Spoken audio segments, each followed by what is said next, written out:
Hey there everybody, it's Mark Crilley. I'm back with another How to Draw video. Sorry it's been so long since my last one. I've been doing a lot of traveling and things were just kind of crazy that way. But I'm back and hope to be doing lots of videos in the weeks and months ahead. I had a video a while back on how to draw a realistic manga face. Turned out to be real popular, so I'm going to do another one, this time showing a realistic face but with a strong emotion on it, one of anger. So let's start with the eyebrows here. And with the eyebrows, of course, the angle that you're creating, especially for an angry face, is going to be real important. Making sure that you don't go too exaggeratedly down at an angle. It really is kind of just a subtle, slight angle that's coming down here. And then in the middle, sometimes I notice, this is true of a lot of boys' manga, they'll really get into the for an angry face, these little lines where the eyebrows meet the bridge of the nose, and get some lines in here to indicate that kind of furrowing of the brow. Of course, you're going to want both of the eyebrows, the angles, to match one another, so pay special attention to that. Once you've got those in place, you're ready to move on to the eyes.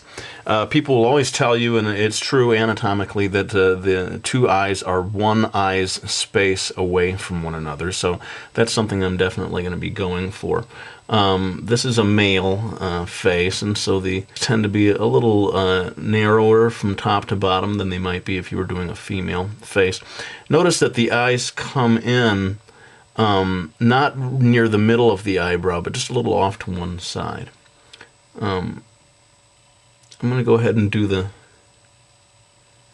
shapes of the eyes just to sort of get the location in the right spot before I come back and do a little more detail. So again, get at least one eye's space between those two before dropping this one in. The face is slightly turned away from us, and so this eye is compressed just a little bit in width. From left to right. Notice, as is so often the case with manga eyes, you don't draw a line all the way around the entire eye. You tend to draw the upper eyelid and then the lower eyelid separated by just the white of the page. Not always true, but true for a lot of things. So I've got the eyes where I want them to be. In fact, this is looking like there's more than one eye's space between the two. I don't know if I'm getting that absolutely right. But anyway, I'm going to indicate a little bit of the eyelid, sort of fold of the eyelid. And if you want to, you can make this upper eyelid line kind of bolder and darker. Of course, you don't want to go too far with that, or it looks like he's wearing mascara or something.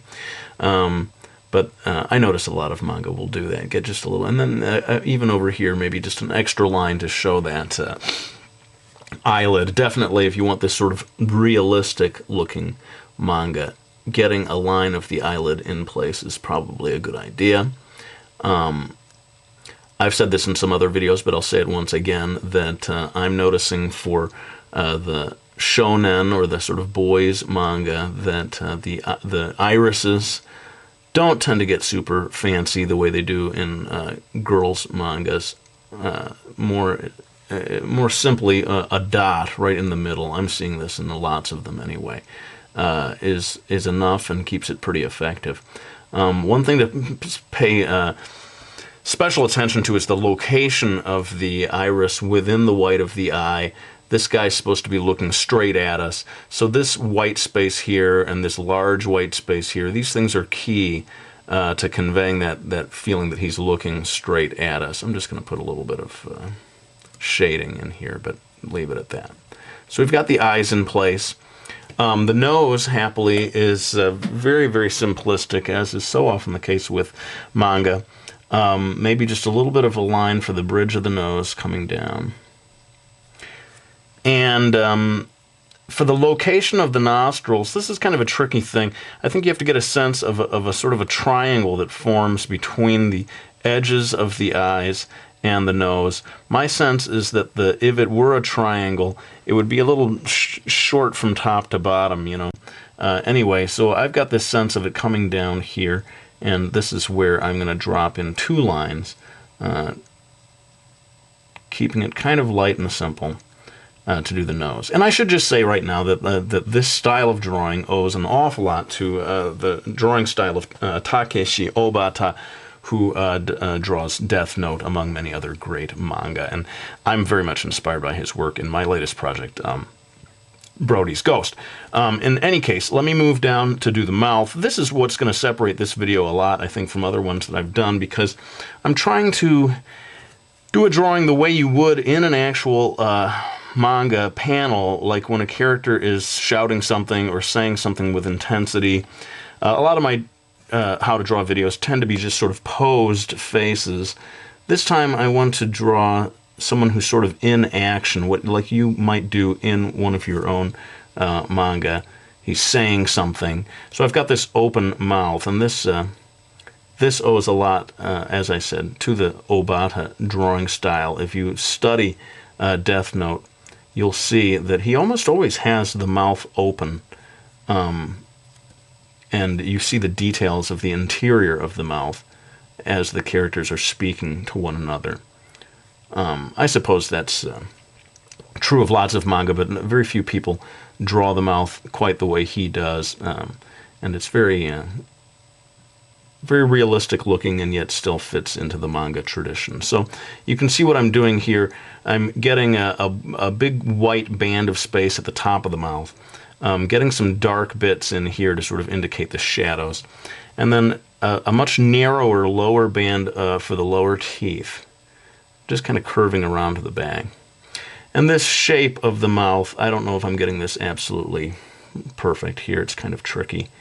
You know, manga is known for being exaggerated, and so if you look at exaggerated manga styles, you'll see all kinds of sort of weird, over-the-top mouths. But for this so-called realistic manga, we're trying to keep it pretty close to real life. Finally, indicate the lower lip, which is often not drawn at all in more exaggerated manga. That line is going to be a little closer to the bottom of the mouth than to the chin. That's the only little tip I can give you there. And of course, when you're locating the mouth, you want to pay a lot of attention to the space here, the space here, the space here, to help you locate it properly within the face. And, well, I think we're almost there, really, for this. I'm going to add just a little bit of darkness down here. And I might possibly be able to get away with one of my things that I'm hooked on, and that is, of course, the little blush lines. I'm trying not to overdo it, though, because sometimes I go too far with this. So I hope you found this useful. I realized so much of the drawing was in place to begin with that maybe I should do another video that shows more of that, how to put in the hair and the ears and get the line of the jaw and so forth in the right place. But I thought most people would like to see this. And if you want to see other emotions, you know, this time I did anger, feel free to suggest other emotions you'd like to see me do in this kind of series of more realistic manga videos. But otherwise, I think I'm going to wind it down for now, try to keep this one short, but I will be back, honestly, this time, much sooner than I was last time. Thanks in advance to anyone who special orders Brody's Ghost, my new manga coming out from Dark Horse in July. I hope you can bear with me, just a quick little message, because I know a lot of people like to buy the book at the bookstore rather than ordering it online. If you are one of those people, please go to your local bookstore now and ask them if they're going to have Brody's Ghost. Maybe tell them that you would like them to have Brody's Ghost, because that'll make a big difference in their decision on whether to carry it. And if you ask now, it's May, that gives them some heads up and a chance to order it, get it in the store in time for when it comes out in July. Okay, enough of that. Thanks so much for listening to my videos, to watching them. I hope you learned something from this one, and I will be back with another one real soon.